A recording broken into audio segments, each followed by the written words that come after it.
Welcome back mga katambalan, mga hot topic and issue pag-usapan natin. Update po tayo kay Alden Richard kung saan nga po ay nasa US pa rin itong si Alden. At may latest post nga itong si Alden na kuha naman sa US na kung saan nga ay nakabando niya yung ilang mga Pilipino doon.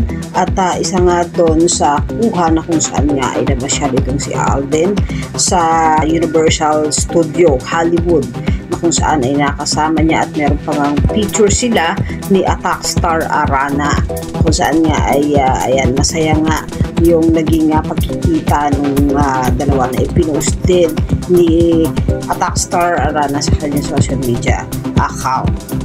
Samantalang sa latest post nga nitong si Alden sa kanyang social media account ay yung mga verse na kung saan nga ay sabi niya dito, He gave us the victory through our Lord Jesus Christ, na parating ngang nag-share itong si Alden ng mga verse sa kanyang social media.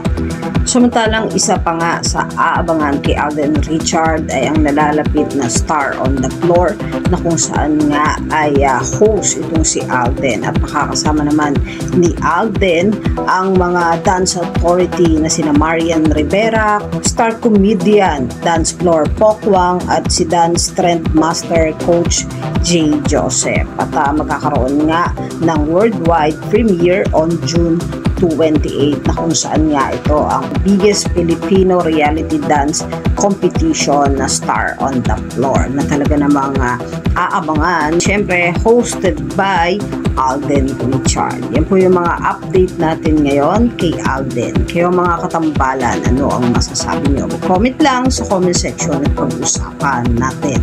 Yan ang mga hot topic and issue dito lamang sa Tambalang Chiki.